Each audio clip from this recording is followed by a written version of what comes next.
Saudara, kita ke sorotan lain. Ex-Kapolres Bima Kota, Nusa Tenggara Barat menjadi tersangka usai terjerat kasus peredaran narkotika.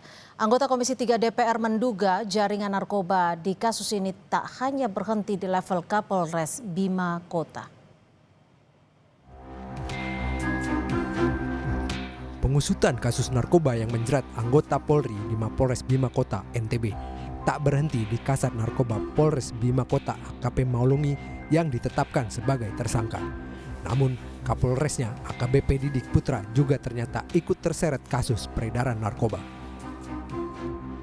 Direktur Tindak Pidana Narkoba Bareskrim Polri Brigjen Eko Hadi Santoso bilang, hasil gelar perkara melanjutkan ke Polres penyidikan terhadap AKBP Didik Putra Kuncoro. Sebelumnya, Kasat Narkoba Polres Bima Kota Malaungi sudah berstatus tersangka dan dipecat tidak hormat dari kepolisian. Tidak mau disalahkan sendiri, Malaungi berkilah apa yang dilakukannya atas perintah Kapolres. Bahkan dia mengaku memberi langsung uang 1 miliar rupiah dari bandar narkoba kepada AKBP Didik Putra Kuncoro. Adanya jejaring narkoba ini membuat anggota Komisi 3 DPR dari fraksi PDI Perjuangan, Safarudin, menduga masih ada kemungkinan jaringan narkoba ini melibatkan pihak lain. Kasat Narkoba ini harus memberikan setoran ke Kapolres. Apakah kemudian di tingkat atas Kapolres juga memberikan setoran kepada atasannya? Kemungkinan seperti itu? Kemungkinan ada. Oke.